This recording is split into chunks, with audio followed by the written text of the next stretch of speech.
الصلاة والسلام على سيد المرسلين أما بعد فأعوذ بالله من الشيطان الرجيم بسم الله الرحمن الرحيم وأتموا الحج والعمرة لله صدق الله العظيم وبلغنا رسوله النبي الكريم الأمين ونحن على ذلك لمن الشاهدين والشاكرين والحمد لله رب العالمين. الحمدللہ اللہ تبارک و تعالیٰ کا بڑا فضل و کرم، اس کا احسان عظیم ہے کہ اس نے آج ہم سب کو نبی پاک علیہ السلام کی عظیم سنت یعنی عمرہ ادا کرنے کی توفیق سے مرحمت فرمایا۔ ان قریب الحمدللہ ہم سبھی لوگ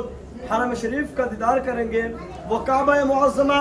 جس کے بارے میں اللہ تبارک و تعالیٰ کا ارشاد پاک ہے کہ جب اس کے مہمان حالت حرام میں رہتے ہوئے اور پہلی نظر سے خانہ کعبہ کا دیدار کرتے ہیں تو اس اثنا میں وہ جو دعائیں مانگتے ہیں اللہ تبارک و تعالیٰ ان دعاؤں کو ضرور قبول فرماتا ہے۔ اللہ تبارک و تعالیٰ اپنے پاک کلام مجید میں ارشاد فرماتا ہے وَأَتِمُّ الْحَجَّ وَالْعُمْرَةَ لِلَّهِ، یعنی حج اور عمرہ اللہ رب العالمین کی رضا کے لیے ادا کریں، خلوص للہیت کے ساتھ، خشوع اور خضوع کو رکھتے ہوئے اور اپنی سابقہ زندگی کے گناہوں پر ندامت کے آنسو بہاتے ہوئے اللہ تبارک و تعالیٰ کی مقدس بارگاہ میں حاضر ہوں۔ یہ اللہ رب العالمین کا ہم سب پر احسان عظیم ہے کہ اس نے اپنے پیارے حبیب علیہ السلام کے دیار پاک میں آنا نصیب فرمایا۔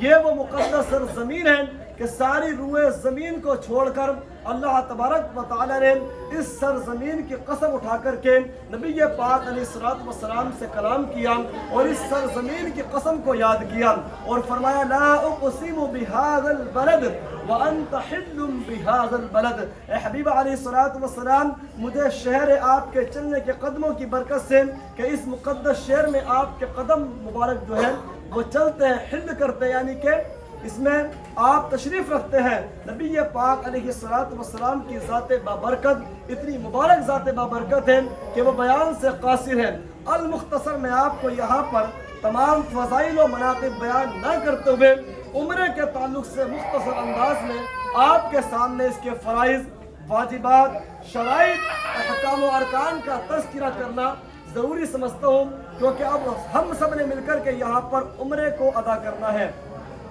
عمرے کو ادا کرتے وقت آپ سب نے ان تمام باتوں کا یاد رکھنا ہے کہ جس طرح بغیر وضو کے نماز نہیں ہوتی، بغیر غسل کے نماز نہیں ہوتی، بغیر لباس پاک کیے نماز نہیں ہوتی، ٹھیک اسی طرح سے اگر کوئی شخص رسماً اپنے جسم پر حرام کو باندھ لے اور اس کے فرائض کو ادا نہ کرے اور اس کی شرائط کا خیال نہ رکھے اور اس کے واجبات کو مکمل ادا نہ کرے تو رسماً اس کا خانہ کعبہ کے چکر کاٹنا فضول ہے اور صفا مروہ کے درمیان سعی کرنا فضول ہے، جب تک کہ وہ ان کے احکام ارکان کو اچھی طرح نہ سمجھے۔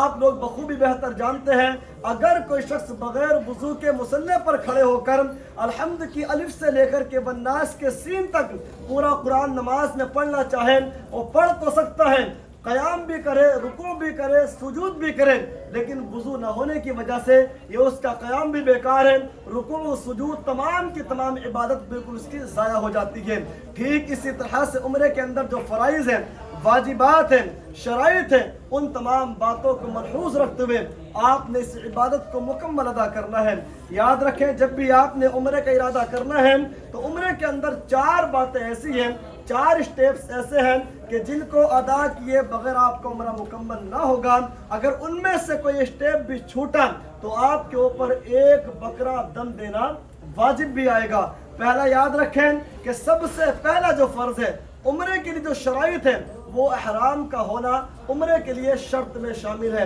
اور اس کے ساتھ احرام کی حالت میں رہتے ہوئے میقات سے گزرتے وقت نیت کے ساتھ تلبیہ پڑھتے ہوئے آپ نے حدود حرم میں انٹری کرنی ہے۔ یہ عمرے کا پہلا فرض ہے اور شرائط یہ ہے کہ آپ اس وقت حالت حرام میں ہوں۔ یہاں پر یاد رکھیں اگر کوئی شخص میقات کو بغیر حرام کی حالت میں سلے ہوئے کپڑے میں اگر عمرے کی نیت سے داخل ہو جاتا ہے تو اس کے اوپر ایک بکرا دم دینا واجب آ جاتا ہے۔ دوسرا یہ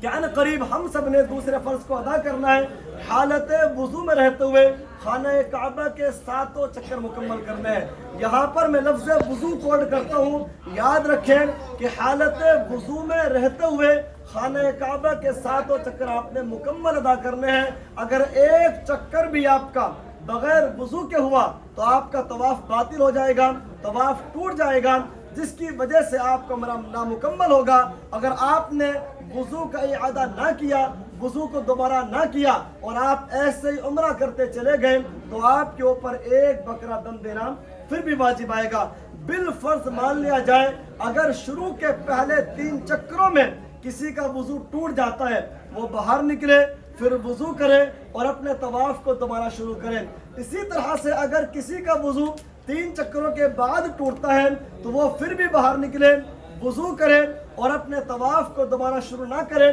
بلکہ جس چکر سے, جس جگہ سے اس کا وضو ٹوٹا اسی چکر اور اسی جگہ سے اپنے طواف کو کنٹینیو کر کے مکمل کر لیں. کہنے کا مقصد یہ ہے کہ 7 چکر میں وضو کا رہنا ضروری ہے, ایک چکر بھی آپ کا بغیر وضو کے مکمل ادا نہ کریں. جب آپ کے 7 چکر مکمل باوضو ہو جائیں اس کے بعد آپ مقام ابراہیم کی طرف بڑھیں اور وہاں پر واتخذوا من مقام ابراہیم مصلی پڑھتے ہوئے 2 رکعت نماز واجب الطواف ادا کریں اور وہاں سے چلتے ہوئے صفا کی پہاڑی پر پہنچیں اور صفا پہاڑی پر کھڑے ہو کر اب آپ نے دونوں ہتھیلیاں کعبے کی طرف کریں, استلام کریں, ہاتھوں کو بوسہ دیں, صفا سے چل کر مروہ پہنچیں, مروہ سے چل کر صفا کو آئیں. اس طرح آپ نے 7 چکر مکمل کرنے ہیں. یہ آپ کا پہلا واجب اور تیسرا ارکان ادا ہو جاتا ہے. اور آخری ہے اپنے سر کے بال کٹوانا یا منڈوانا. یہ آپ کے 4 ارکان ایسے ہیں, اگر ان 4 ارکانوں میں ایک بھی ارکان چھوٹ جاتا ہے تو آپ کے اوپر ایک بکرا دم دینا واجب آ جاتا ہے. اب حکام کیا ہے, ارکان کیا ہے, آپ لوگ اس کو توجہ سے سماعت کریں. جب ہم یہاں سے نکلیں گے لبیک اللہم لبیک پڑھتے ہوئے, جیسے ہی مسجد حرام میں داخل ہونے کا وقت آئے گا سب نے اکٹھا ہو کر کے ایک دفعہ پڑھنا ہے, بسم اللہ والصلاة والسلام علی رسول اللہ صلی اللہ تعالی علیہ وآلہ وسلم, اللہم افتح لی ابواب رحمتک, بسم اللہ نویت سنت الاعتکاف. اب یہاں سے آپ نے نگاہوں کو نیچے رکھتے ہوئے, جیسا کہ میں نے ذکر کیا کہ واقعی حقیقتاً خشوع اور خضوع کے ساتھ اور اپنی سابقہ زندگی کے گناہوں پر ندامت کے آنسو بہاتے ہوئے اللہ تبارک و تعالیٰ کی بارگاہ میں درز برندام ہوتے ہوئے رب کعبہ کی بارگاہ میں حاضری پیش کریں. جب آپ کعبے کے قریب پہنچنے لگیں, سیڑھیوں سے اتریں تو نگاہیں نیچے رکھیں اور پڑھیں اللہ اکبر, اللہ اکبر, اللہ اکبر, لا الہ الا اللہ واللہ اکبر, اللہ اکبر وللہ الحمد. اور اب رب کعبہ کی بارگاہ میں سلام پیش کریں کہ اللہم انت السلام ومنک السلام والیک یرجع السلام فحینا ربنا بالسلام وادخلنا الجنة دار السلام تبارکت ربنا وتعالیت یا ذا الجلال والاکرام. جب یہ سلام پیش کر چکو, اب محبت کی نگاہوں سے نگاہوں کو اٹھاتے ہوئے اور پلکوں کو اونچا کرتے ہوئے اب محبت بھری نگاہوں سے خانہ کعبہ کی طرف دیکھیں. یہی وہ لمحے, وہ گھڑیاں, وہ ساعتیں ہیں کہ جس کے بارے میں اللہ تبارک و تعالیٰ کا وعدہ عظیم ہے کہ وہ اپنے مہمانوں کی دعاؤں کو قبول فرماتا ہے. سب سے بہتر افضل و اعلیٰ دعا یہ مانگی جاتی ہے کہ مولا کریم جب تک تو ہمیں زندہ اس دنیا میں رکھے ہمارے ایمان کی سلامتی فرما, ہمارے ایمان کی حفاظت فرما, اور جو بھی مستجاب نیک دعائیں تیری بارگاہ میں ہم کریں وہ ساری کی ساری دعائیں قبول فرمانا. بالخصوص اس دنیا سے جاتے وقت ہمارے ایمان کی حفاظت فرمانا, شیطان کے مکر و فریب سے ہماری حفاظت فرمانا. اگر یہ دعا آپ کی بارگاہ رب العالمین میں قبول ہو گئی تو انشاءاللہ تعالیٰ آپ کا بیڑا پار ہے, کیونکہ وہی انسان کامیاب و کامران ہے جو اس دنیا سے اپنی دولت ایمان کو لے کر کے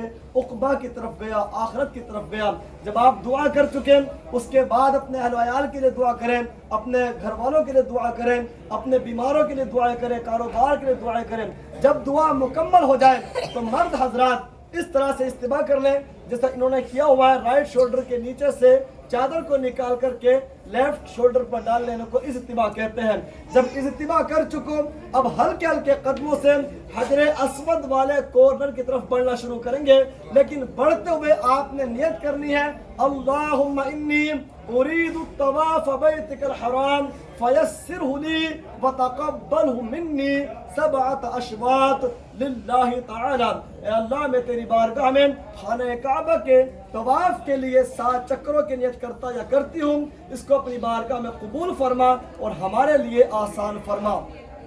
اب آپ نے یہ نیت کرنے کے بعد دونوں ہتھیلیاں کعبے کی طرف کرنی ہے، یعنی حجر اسود کے مقابل پہنچ کر اس کے سامنے جا کر کے دونوں ہتھیلیوں کو کعبے کی طرف یوں اٹھانا ہے اور پڑھنا ہے بسم اللہ اللہ اکبر وللہ الحمد والصلاة والسلام علی رسول اللہ صلی اللہ تعالی علیہ وسلم۔ اگر کسی کو اتنے لمبے چوڑے الفاظ یاد نہ ہو سکیں تو اتنا کہنا کافی ہے بسم اللہ اللہ اکبر، اور ہاتھوں کو بوسہ دے کر کے ہاتھوں کو نیچے چھوڑ دیں۔ یہاں سے آپ نے چلنا شروع کرنا ہے۔ پہلا راؤنڈ آپ کا رکن اسود سے شروع ہو کر ملتزم کے سامنے سے گزرتے ہوئے اور باب کعبہ کے سامنے سے گزریں گے، پھر رکن عراقی آئے گا، حتیم کعبہ کا ہاف سرکل آئے گا، رکن شامی تک پہنچیں گے، رکن شامی سے گزرتے ہوئے رکن یمانی تک پہنچیں گے۔ جب رکن یمانی تک پہنچو تو رکن اسود سے جو آپ چلے تھے رکن یمانی تک جو مرضی آپ دعا کریں، ذکر کریں، دعا پڑھیں، تلاوت قرآن کریں، لیکن رکن یمانی سے رکن اسود تک یہ خاص دعا پڑھیں، اللہم ربنا آتنا فی الدنیا حسنہ وفی الآخرۃ حسنہ وقنا عذاب النار وادخلنا الجنۃ مع الابرار یا عزیز یا غفار۔ یہ وہ مبارک دیوار ہے کہ جس کو مستجاب دیوار کہا جاتا ہے، اور اللہ رب العالمین کی جانب سے 70,000 فرشتوں کا نزول کیا جاتا ہے۔ آپ نے اسی طرز پر 7 چکر مکمل کرنے ہیں، لیکن یاد رکھیں کہ پہلے 3 چکروں میں مرد حضرات کو رمل کرنا سنت ہے۔ اگر جگہ کشادہ ہو تو دونوں اپنے کندھوں کو ہلاتے ہوئے اکڑ کر چلیں، اور اکڑ کر چلنے کو، تیز تیز قدموں کے ساتھ چلنے کو رمل کہتے ہیں۔ اگر جگہ کشادہ نہ ملے، بھیڑ زیادہ ہو، تو اگر آپ اس سنت کو ترک بھی کر دیں تب بھی عمرے میں کوئی مضائقہ وغیرہ نہیں ہے، نہ ہی کوئی کفارہ واجب ہے، نہ ہی کوئی صدقہ واجب ہے۔ اگر آپ کو موقع ملے تو رمل کر سکتے ہیں، نہ موقع ملے تو اس کو چھوڑ بھی سکتے ہیں۔ جب 7 چکر مکمل ہو جائیں، جیسا کہ میں نے پہلے بیان کیا کہ مقام ابراہیم پر چلنا ہے اور وہاں جا کر یہ پڑھنا ہے وَاتَّخِذُوا مِن مَقَامِ إِبْرَاهِيمَ مُصَلًّى، اور نیت کرنی ہے، نیت کی میں نے 2 رکعت نماز واجب الطواف واسطہ اللہ تعالیٰ کے رخ میرا کعبہ شریف کی طرف، اللہ اکبر۔ جب اللہ اکبر کہہ کے نیت باندھ چکو، اس کے بعد آپ نے سورہ فاتحہ کے بعد پہلی رکعت میں سورہ کافرون پڑھنی ہے، اور سیکنڈ رکعت میں سورہ فاتحہ کے بعد سورہ اخلاص پڑھنی ہے۔ جب سورہ اخلاص پڑھ چکو، باقی نماز معمول کے مطابق مکمل کریں۔ جب نماز مکمل ہو جائے پھر دعا کریں۔ جب دعا ختم کر چکو، آپ کی بیک سائیڈ میں واٹر کولر کے زمزم کا جو واٹر کولر ہے وہاں پر رکھے ہوئے ہیں، اور وہاں پر کولڈ اور نوٹ کولڈ جو آپ کی طبیعت کو بہتر لگے، آپ اس پانی کو بسم اللہ الرحمن الرحیم پڑھ کر کے پیئے۔ بسم اللہ پڑھیں، پانی کو پی لیں۔ جب پانی پی چکو، اب کعبے کی طرف مڑ کر کے دعا کریں، اللہم انا نسألک علما نافعا ورزقا واسعا وشفاء من کل داء۔ اے اللہ، میں تیری بارگاہ میں سوال کرتا ہوں نفع بخش علم کا، فائدہ پہنچانے والے علم کا، اور تیری بارگاہ میں سوال کرتا ہوں رزق میں وسعت کا، رزق میں برکت کے لیے، اور تیری بارگاہ میں سوال کرتا ہوں مجھے تمام بیماریوں سے ہمیشہ کے لیے شفائے کاملہ دائمہ عاجلہ فرما۔ جب یہ دعا مکمل کر چکو، پھر آپ یہاں سے صفا کی پہاڑی پر چڑھیں گے۔ صفا کی پہاڑی پر اتنی بلندی پر چڑھ جائیں کہ آپ کو رکن اسود والا جو کارنر ہے وہ نظر آ جائے۔ کوشش کریں، اگر جگہ زحمت زیادہ ہو، جگہ نہ مل سکے، تو جہاں پر آپ کھڑے ہو کر کے استلام کر سکتے ہیں وہاں سے بھی آپ دونوں ہتھیلیاں کعبے کی طرف کریں اور پڑھیں بسم اللہ اللہ اکبر وللہ الحمد والصلاة والسلام علی رسول اللہ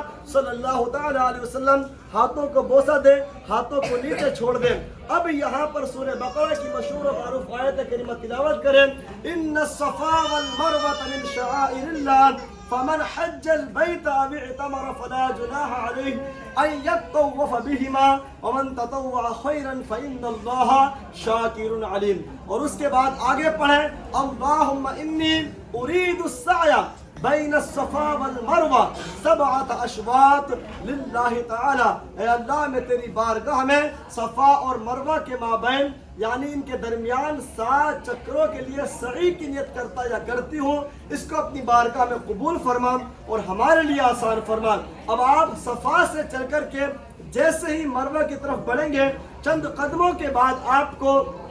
ملین اخضرین یعنی سبز لائٹ نظر آئیں گی۔ اس کے درمیان مرد حضرات نے ہلکے ہلکے قدموں سے دوڑنا ہوتا ہے، عورتیں ایک سائیڈ کو چلتے ہوئے تیسرا کلمہ پڑھیں یا رب اغفر ورحم کی دعا پڑھتے ہوئے اس پوری لائن کو کراس کریں اور اس طرح چلتے ہوئے مروہ تک پہنچیں۔ جب مروہ پر پہنچ جائیں پھر مروہ پر پہنچنے کے بعد آپ کا پہلا چکر مکمل ہو جائے گا، پھر مروہ سے آپ صفا کی جانب آئیں گے، 2 چکر ہو جائیں گے، پھر صفا سے مروہ 3، مروہ سے صفا 4، صفا سے مروہ 5، مروہ سے صفا 6 اور صفا سے مروہ 7۔ جب 7 چکر مکمل ہو جائیں وہاں پر دعا کریں، دعا کرنے کے بعد سیدھے وہاں سے باہر نکل جائیں اور باہر نکلنے کے بعد جہاں آپ کو بہتر لگے، کفایت لگے، آپ وہاں پر اپنے بال کٹوا کر کے اپنے عمرے سے فارغ ہو جائیں۔ لیکن میں یہاں پر ایک نصیحت کرتا ہوں عورتوں کے لیے خاص کر کہ مروہ پہاڑی پر کوئی بھی خاتون بال کاٹنے کی کوشش نہ کریں، کیونکہ جیسے آپ کو پتہ ہے کہ حرم شریف کے اندر ایک نیکی کا ثواب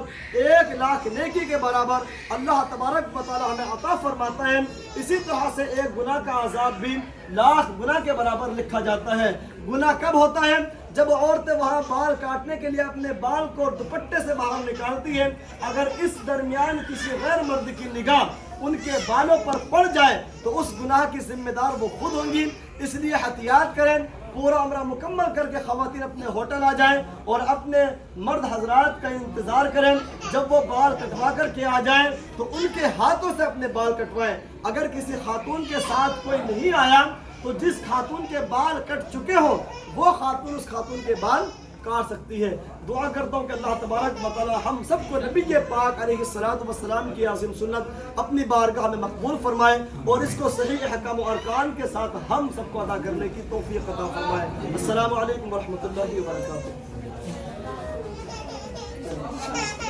حضرت صاحب آپ کے کتنے لوگ ایسے ہیں جن کو ویل چیئر چاہیے؟ آپ 2، آپ کی 2، آپ کی 4۔